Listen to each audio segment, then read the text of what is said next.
Assalamualaikum and salam sejahtera. How are you? Hopefully you are in the fine conditions. Well, sessions is about chapter number 3, uh, first law of thermodynamics. Still recovering on first law, but focusing in open system. First of all, I would like to thanks to my fellowships in UiTM Shalam, Dr. Idris Saad, also Dr. Al Hassan Salami, and also Dr. Nur Afifah, because of their efforts to produce this slide of thermodynamics.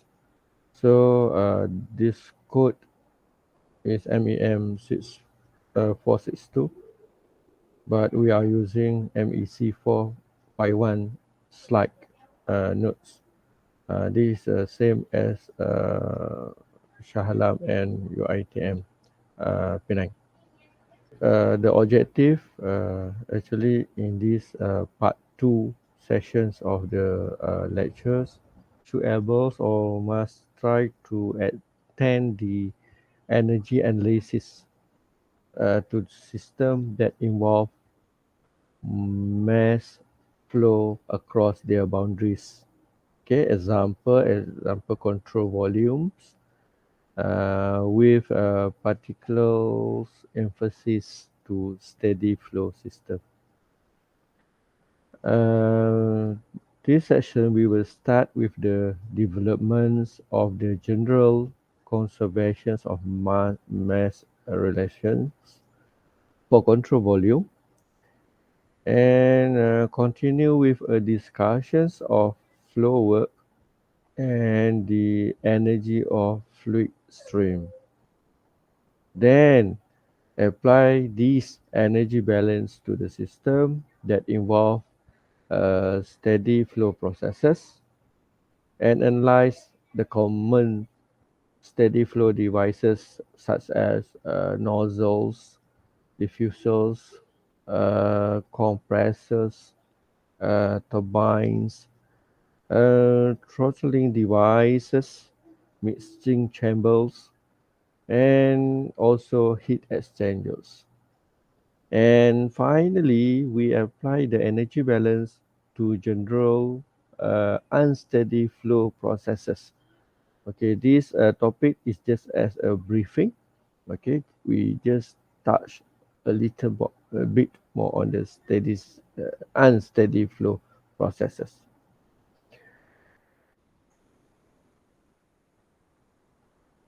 First law of thermodynamics, mass and energy analysis of control volume.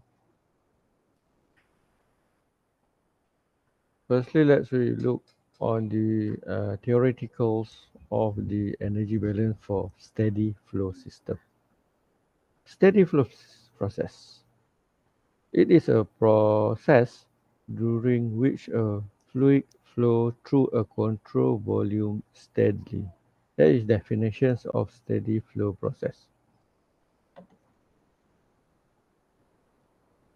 Okay, so the fluid properties that means can change from point within the control volume, but at any point they remain constant during the entire process.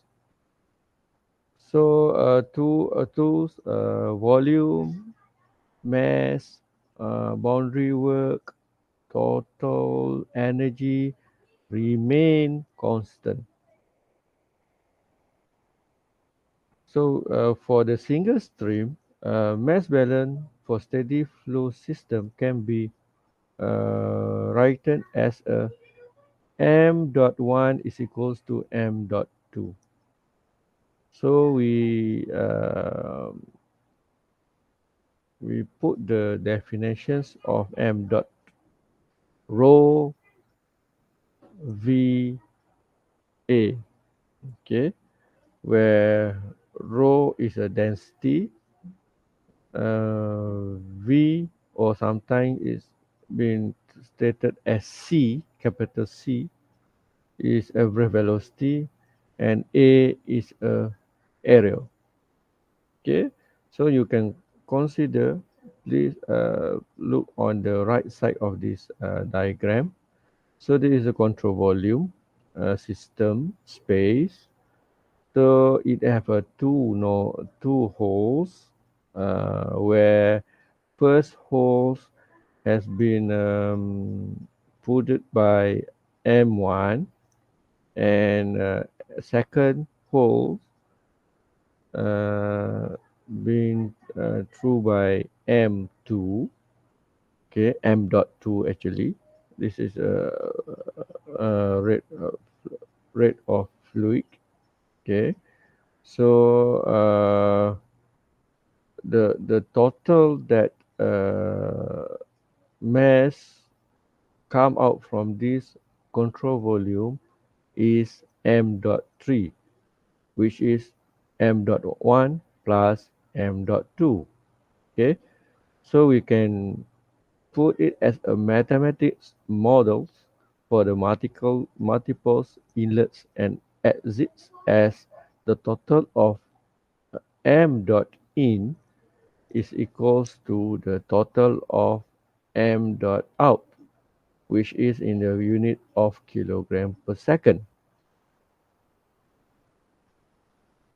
During this steady flow process, the total energy content of the control volume remain constant, as I mentioned earlier in previous slide. So we can put, or we can write in the equations F total energy for control volume is equals to constant through this change in the total energy of the control volume is zero. Okay, it's zero. So what will happen into the equations? Therefore, the amount of energy entering the control volume in all form, uh, as example, heat, works, and mass, must be equals to the amount of energy leaving it. Okay, guys, that is the knowledge of thermodynamics that you have to know, okay, and understand. That is the theoretical. So generally, the energy balance equations can be written as below. Okay, so at the end, it will become E dot in is equals to E dot out. This is in the which is in the unit of watt. Okay, kilowatt. Where at the left side of the equation is a rate of energy, net energy transfer in by heat, work, or mass. But at the right is the rate of heat energy transfer out, okay, by heat, work, and mass.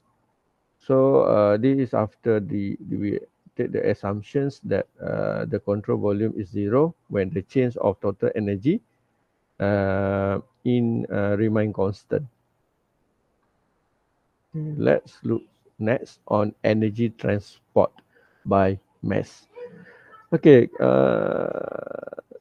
try to imagine, okay, the process that happened in the schematic diagram for flow work in figure 5.12. Okay, as this is a control volume, or other words, we call it as a open system. Okay, because why we call it as a control volume or open system? Because this system have input and output. Also, this system can be controlled. That means control volume. Okay, we call it as control volume. Okay, try to imagine the piston. Okay, this system have a piston at the right. So the force, okay, that as at the piston will move. Okay, will move the fluid that have in the system.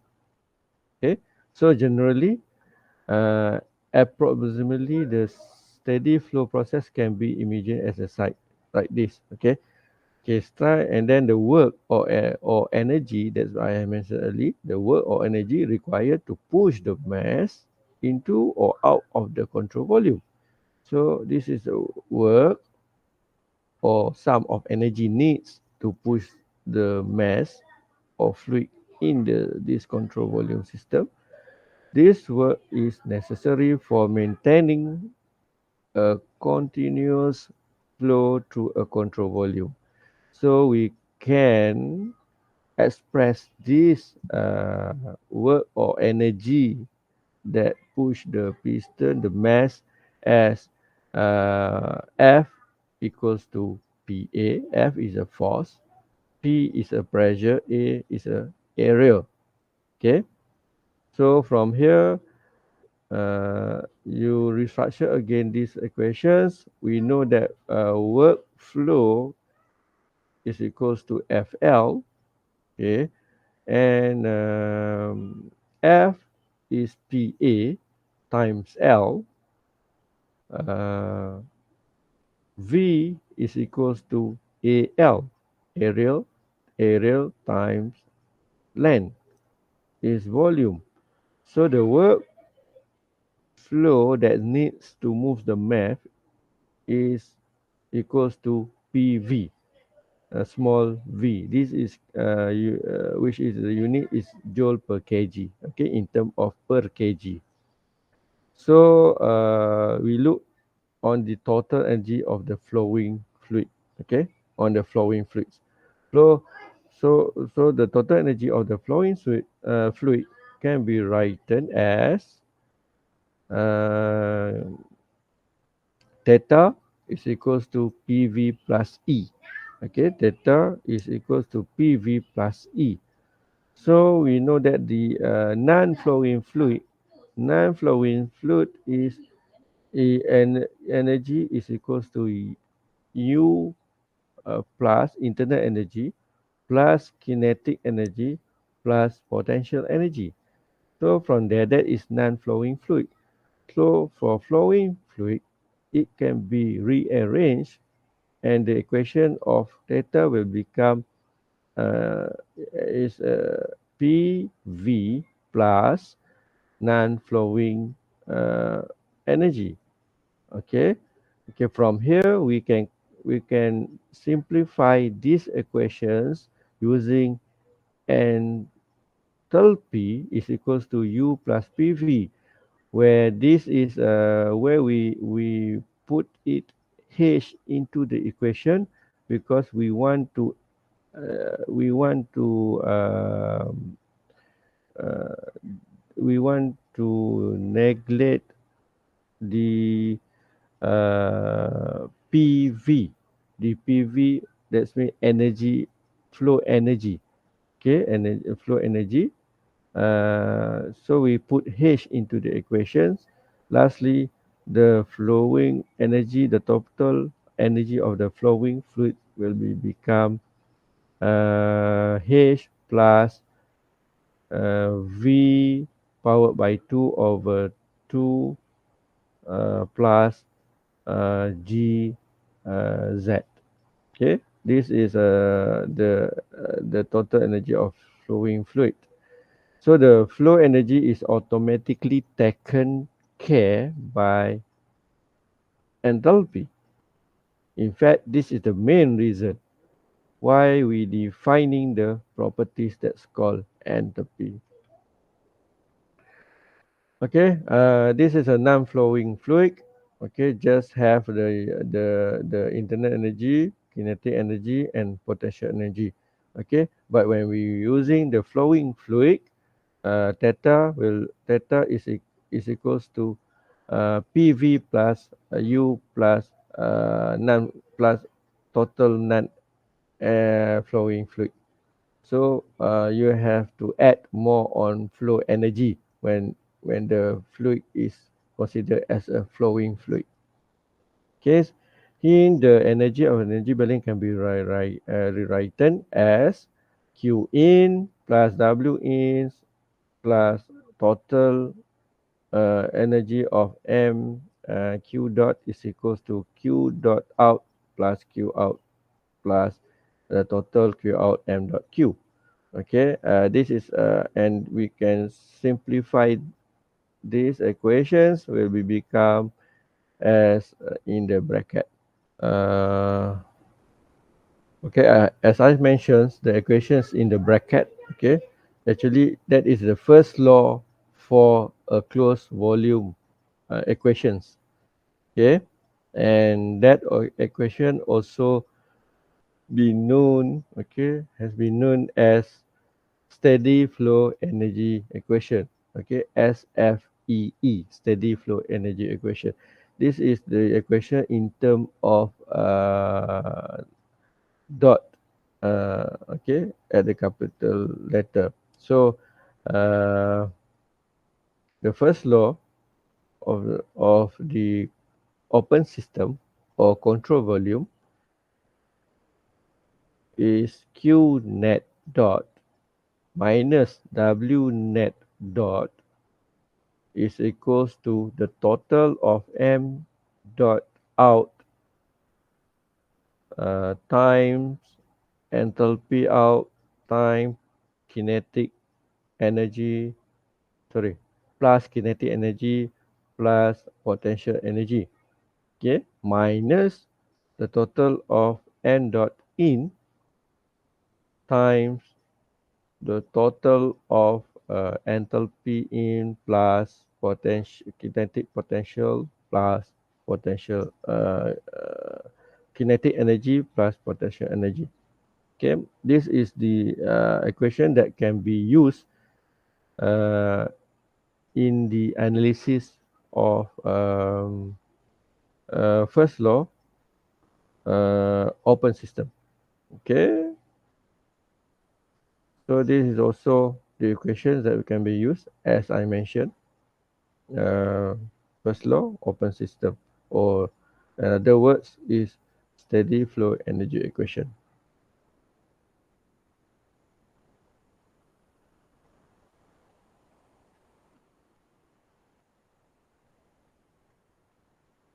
Next we will look on the some of the steady flow engineering devices that have in this topic.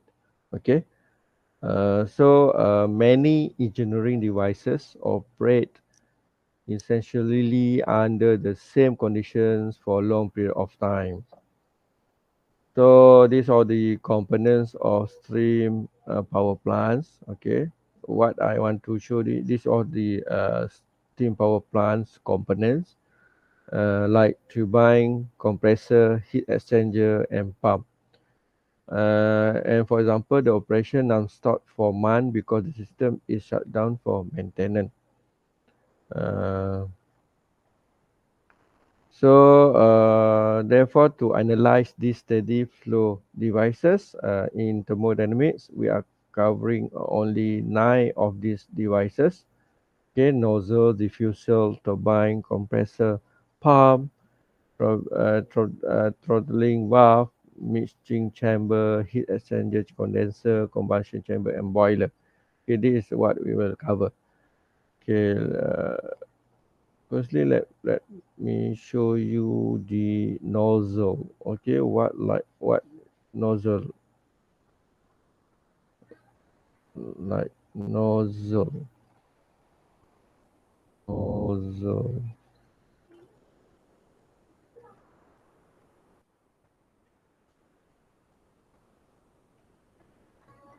Okay, this is the picture of the nozzle. Okay, nozzle that have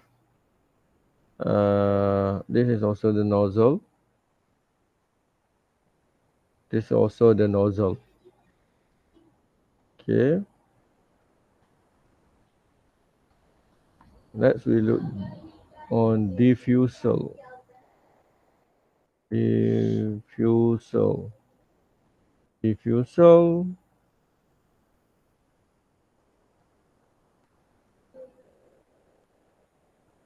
Okay, this is a type of diffusal. Okay. and then this also a design of the diffusal,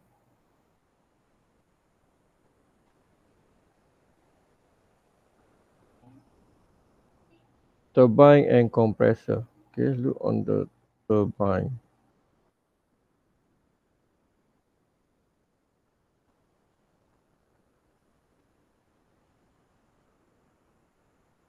Okay, this is a picture of the turbine. Okay, steam power turbine,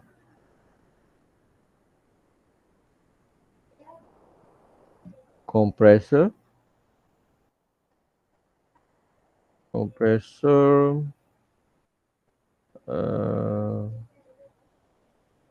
compressor. Okay, this is a device of compressor that have in the market. Okay, and inside of the compressor actually have the uh, the blade. Okay, the blade inside the compressor. Then pump, throttling valve. Okay, pump. How about pump? Okay, this is pump. Pump actually water will go inside the pump. Okay, and then it have a blade inside the device. Okay, that is pump. And then throttling valve. Throttling valve. Okay, controlling valve. Okay, this is a picture of the throttling valve.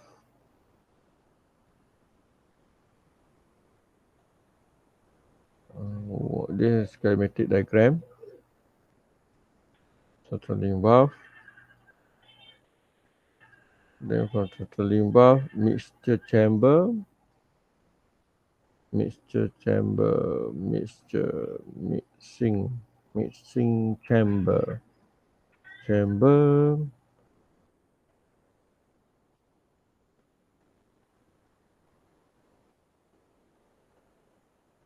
This is called mixing chamber. Okay,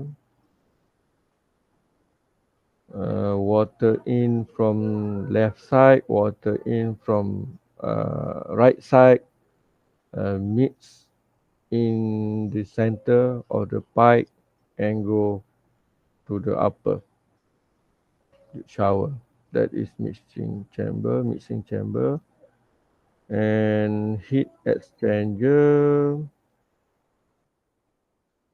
ex, heat exchanger.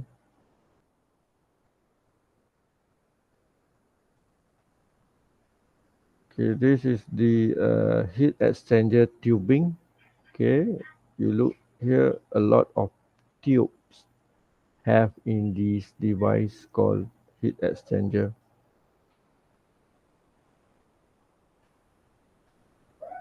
Okay, okay. This is some steady flow engineering device that will be studied. Okay, firstly we look on the nozzle and diffuser. Okay, nozzle, the schematic diagram of nozzle is at the right side, upper, and diffuser at the lower right side.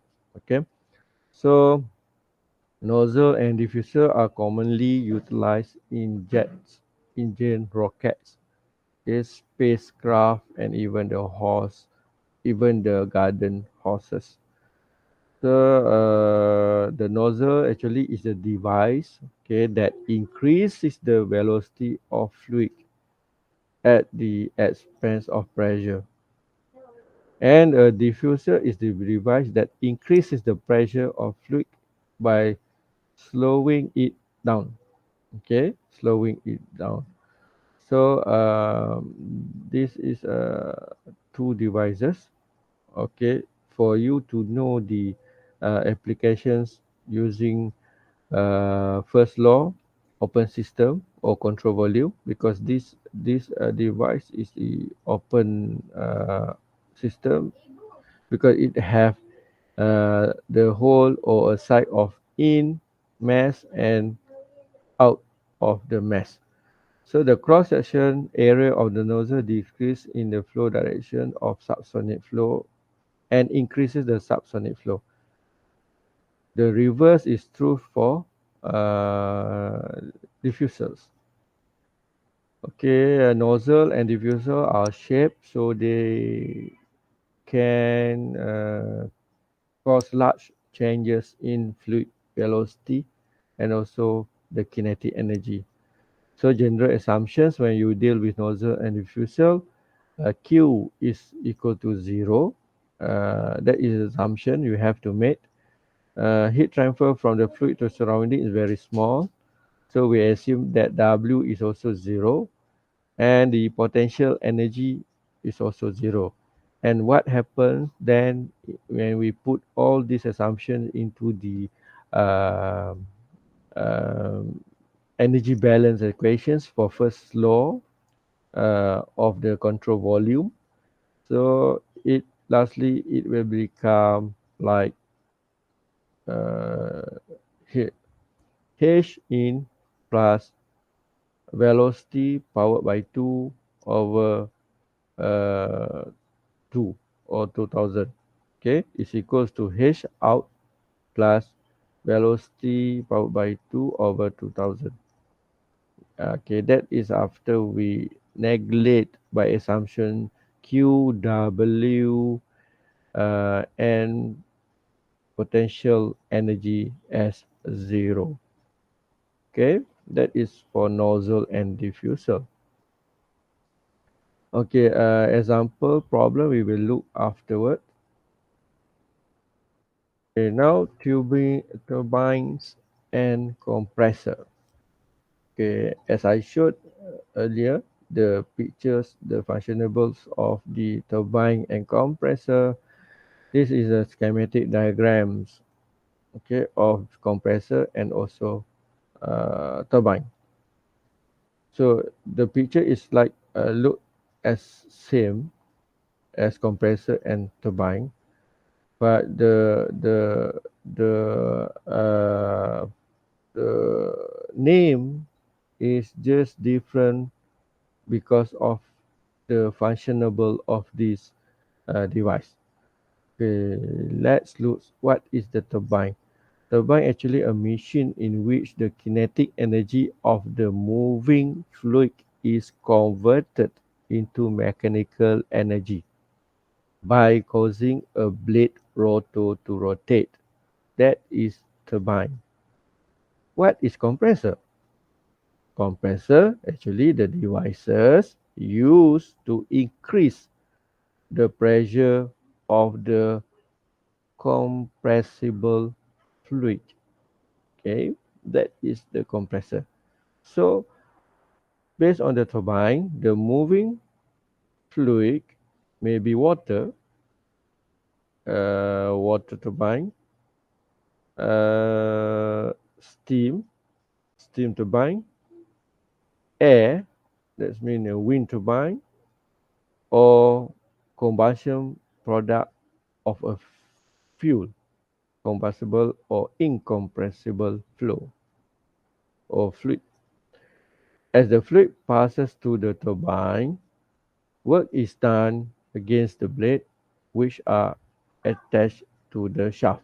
As the result, the shaft rotates and the turbine produce work. Okay, the main word or sentence that you have to understand is turbine produce work. Okay, turbine produce energy. That is the words of thermodynamics understanding that you have to know.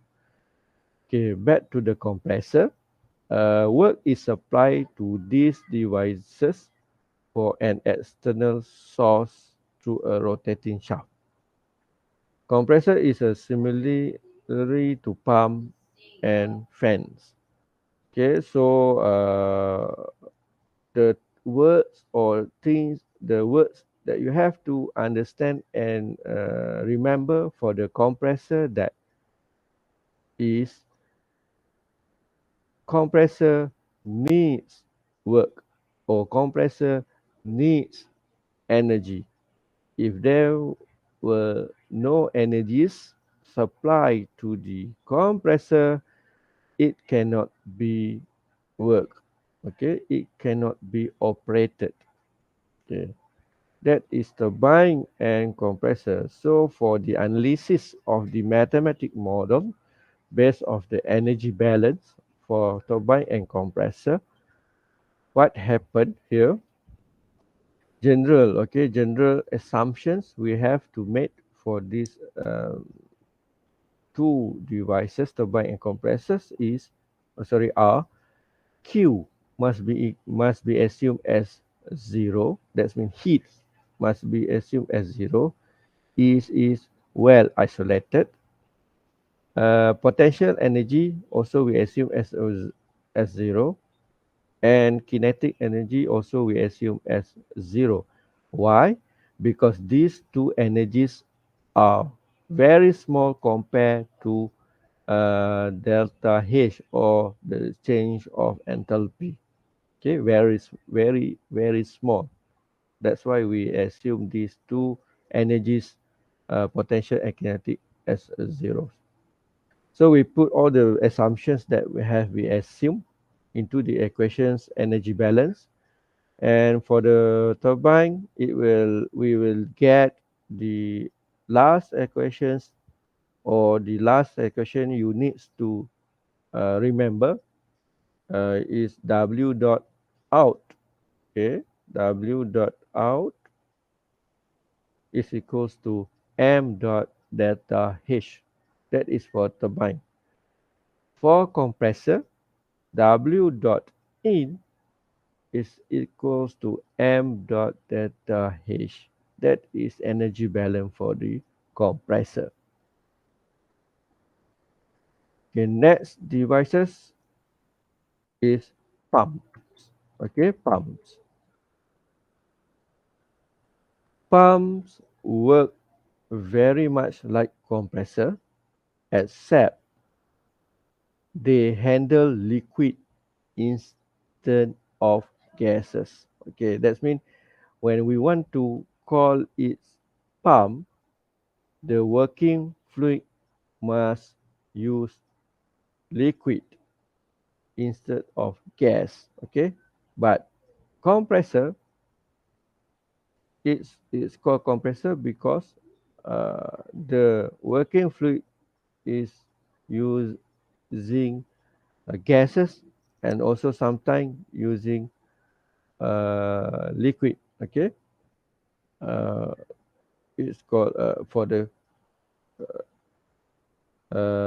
turbine. But this is what we call for pump and compressor. Okay, pump compressor. The difference is pump use uh, liquid instead of gases. Generally, the assumption that we apply for the pump is the heat energy is equals to zero because well isolated. The potential energy and also the kinetic energy is zero because are very small compared to delta H. Um, the energy balance. So the energy balance for the pump we can write as W dot in is equals to M dot delta H. Okay. For the equation, knowing that H is equal to U plus PV, then we can simplify these equations. It will become work pump is specific enthalpy times delta P, the change of pressure. That is for the pump. Okay. So state number one, as you see here, state number one in the pictures, state number one, always assume as a saturated liquid, because pump is cannot uh, work when it a gas. Okay, so it have a 100% liquid, saturated liquid, state number one. So in inlet for the pump is must be 100% liquid. Okay. Okay, the problem we will see afterward. Next is throttling valve. Okay, the throttling valve actually are any kind of the flow restricting devices that cause a significant pressure drop in the fluid. Okay, that is throttling valve. So, so this is a picture of the adjustable valve, and this is the Ross valve, and this the C is the capillary valve. So what is the difference between the turbine and a throttling valve? The pressure drop, okay, in the fluid is often accompanied by the large drop in the temperature. So for the reason, throttling valves are commonly used in refrigerant and in air conditioning applications. So energy balance for this throttling valve, you have to remember that the enthalpy at state 1 or state 2 or at inlet and outlet is almost same. So what we got here, so same. So the formula for enthalpy is equals to the number 2 state. So internal energy, flow energy is constant. Uh, then everything as we assume in the throttling valve is zero. Okay, but except enthalpy. Okay, except enthalpy. So these are the equations that we use in the throttling valve.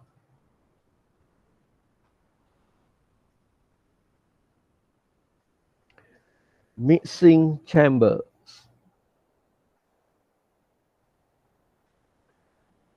This is where the mixing process take place. Okay. Uh, actually, the mixing chamber does not have to be this thick chamber. Okay. In ordinary E elbow, Y elbow in shower, for example, serve as the mixing chamber. We cool and hot water. We also call it as a mixing chambers.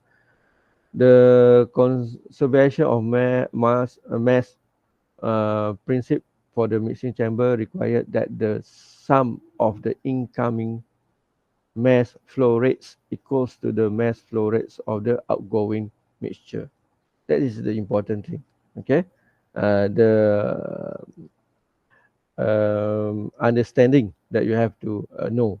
Okay, so the conservation of energy balance for the mixing chamber is m dot 1 plus m dot 2 h 2 is equal to m dot 3. This is the mixture. Inlet is equals to outlet. Okay, inlet is equals to outlet, and all the work, all the heat, all the potential energy, kinetic energy has been neglected or has been zero. Okay, put as a zero. So only we can finally have in the equations if m and enthalpy. So rearrange. Lastly, this is the equations we'll get from the mixing chamber. Okay. Okay. And the last one is heat exchanger.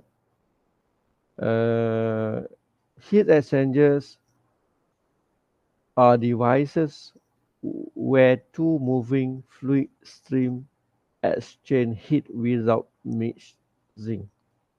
Okay, that is heat exchanger.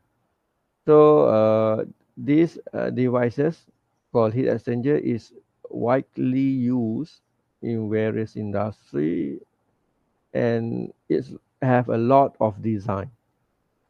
The assumptions you have to know in heat exchanger is work is equals to zero. That means you have to neglect work, and also negligible heat transfer, kinetic and potential energy change for each fluid stream.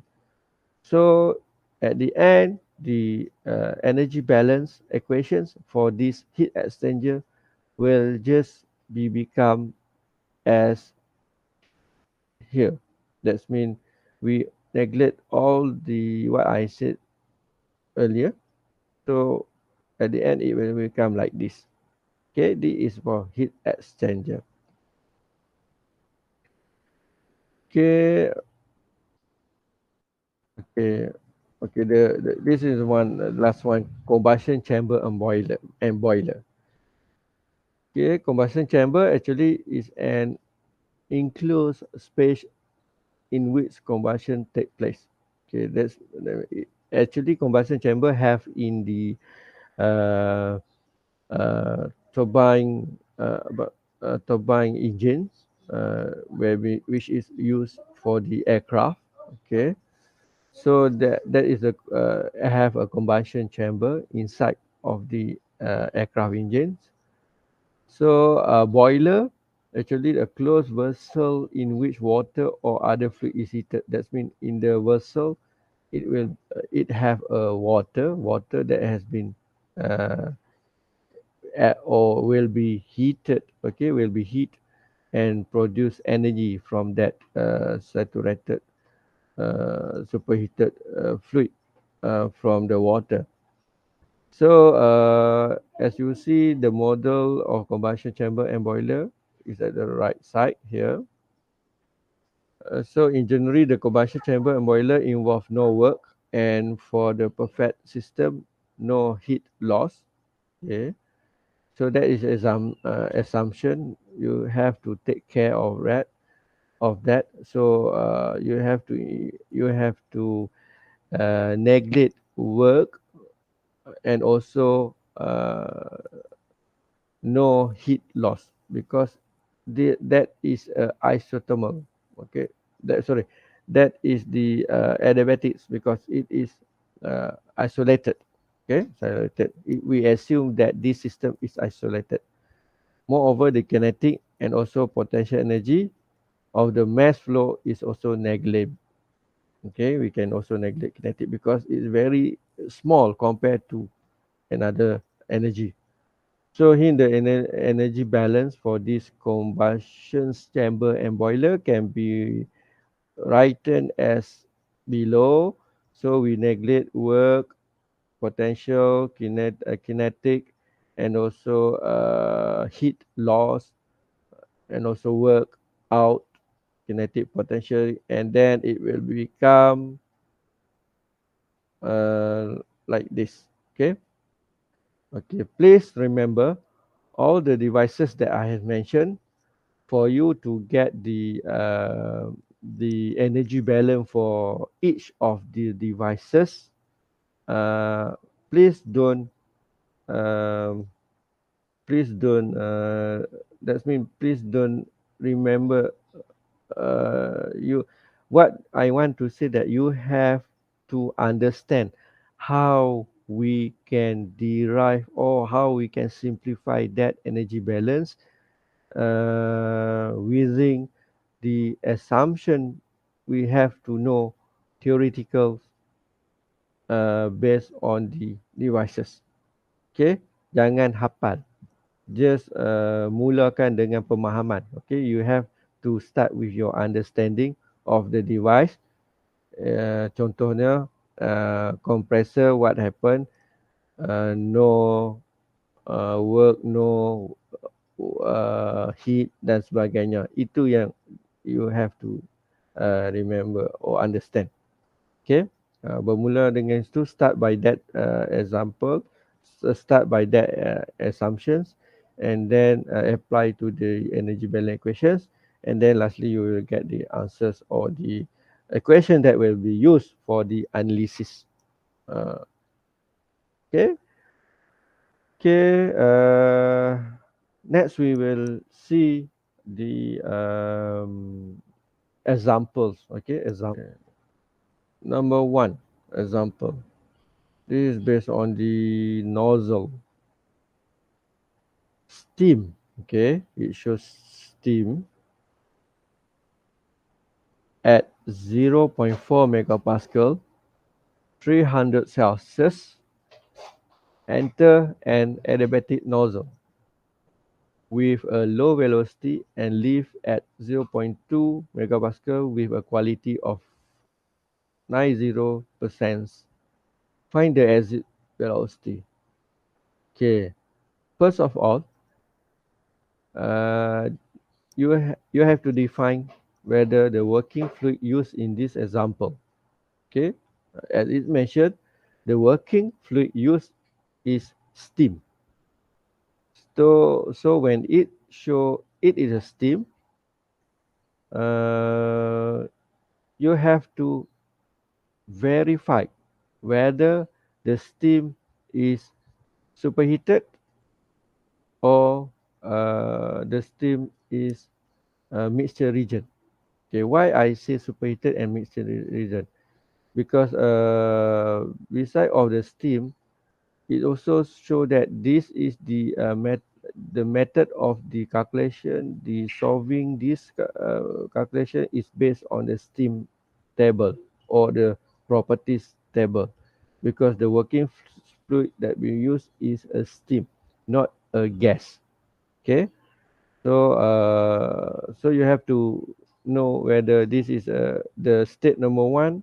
Uh, is it superheated or mixture region?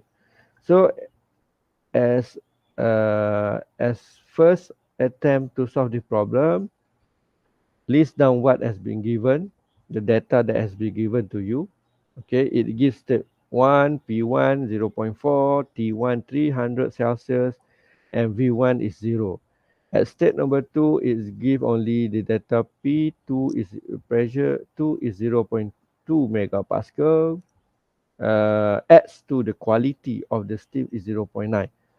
So based on the nozzle, this is the energy balance equation, first law for uh, for open system that will be used.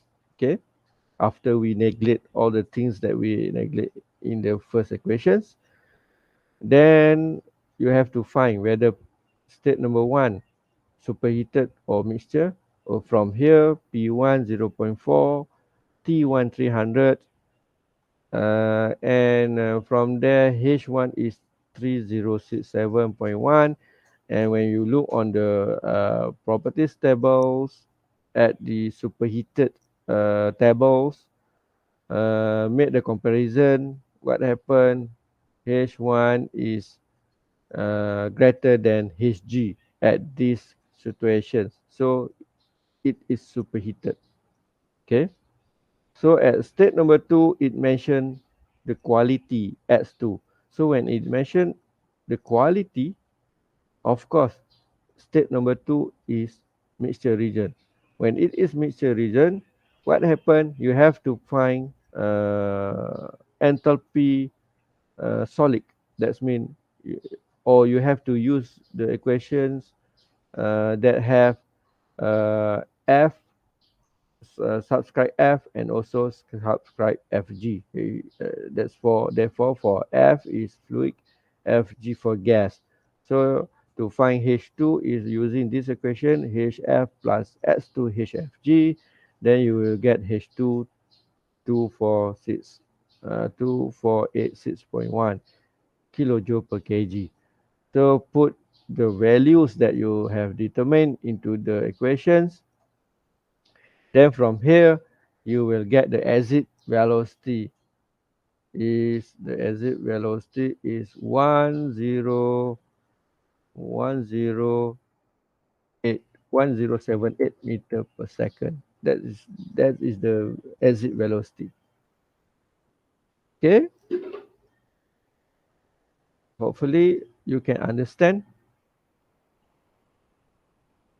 Okay. I will continue the next example.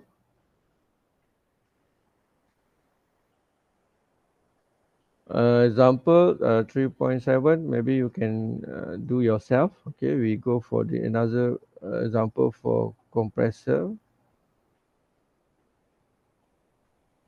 Okay, this is for turbine. Example for turbine. The power output of an adiabatic system. Okay, the power output of an adiabatic steam turbine is 5 megawatt. Compare the magnitude of delta H, okay, the change of enthalpy, the change of kinetic energy, the change of potential energy. Then determine the work done per unit mass of the steam flowing through the turbine and calculate the mass flow rate of the steam. So the data that are given in the tables, these are all the data cases.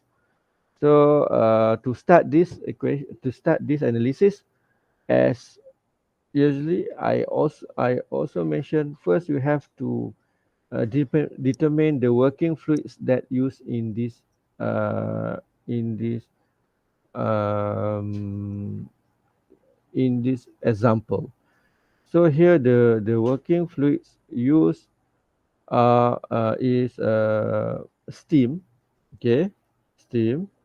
So what happened when it use steam? So the approach of the analysis you can use is using the properties table. Okay, properties table. So firstly list down what has been given. State number one, it give the pressure 2 megapascal, also the temperature 400 Celsius. So from here you have to justify, you have to confirm that is it these two condition is it superheated. Okay, when you see in the superheated or saturated tables using these two properties values, it show that H1 is 3248, and when you compare H1 to Hg at this 2 megapascal and 400 Celsius, it show this is the state at that situation, at that condition is superheated. Okay, superheated. So you decide this is a superheated. State number one is superheated. Same as state 2. State 2 X2 is 0.9. So the quality, state 2 have a quality. So that is a saturated mixture, or we call it as a mixture region. So have to find H2 using the equations. You will get the H2, because why we want to find H1, H2, because H1 and H2 we need these values to put in the energy balance equations. So from here, put the H1 and H2, solve the equations, then you get delta H is equal to this value. Delta Ke kinetic energy is equal to this value, and the change of potential energy is these values. Okay, that is all the some of the examples that I can show to you. Now we will discuss on the sub topic that cover on the energy analysis of unsteady flow processes.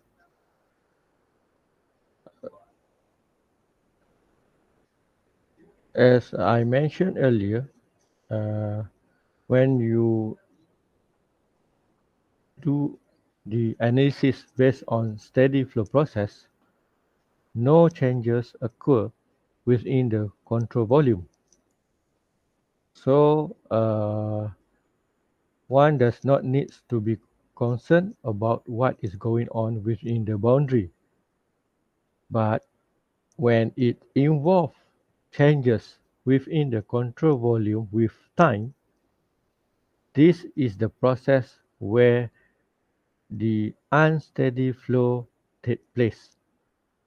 Actually, the unsteady flow is also named as a transient flow processes.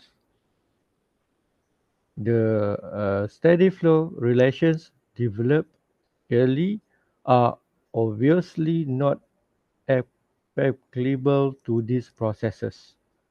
So when we analyze unsteady flow process, it is important to keep track of the mass and energy contents of the control volume as well as the energy interactions across the boundary. Okay, let's see the figure 5 4 6 at the left of this slide. As you all see here, um, it shows the changing of rigid vessels from supply lines, discharging a fluid from a pressurized vessels. This is some of the other devices that we categorize as an unsteady flow process. Driving a gas turbine with pressurized air stored in a large container, inflating tires or balloons, or even cooking with an ordinary pressure cooker. Okay, so unlike steady flow process, unsteady flow process start and end over some finite time periods instead of continuing indefinitely. So changes that occur over some time interval instead of with the rate of changes.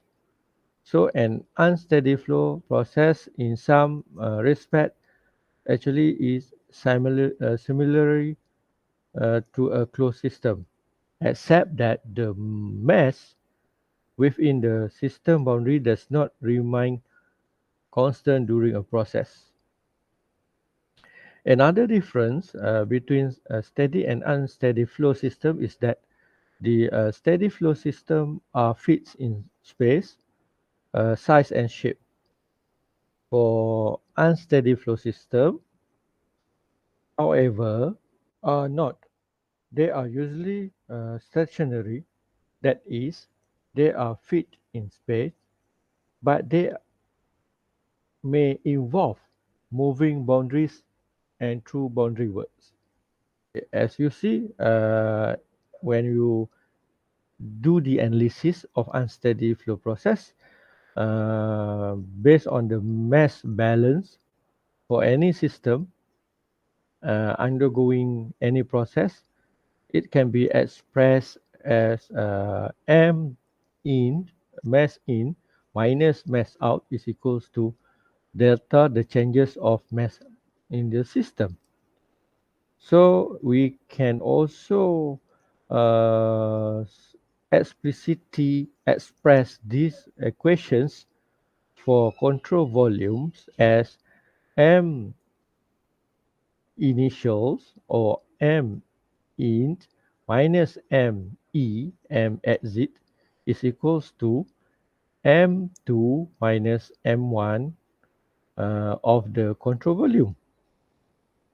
So this mass balance, actually we can put it in the form of the energy balance for uniform flow system, and it can be expressed explicitly as Q in plus W in plus total of energy M times theta.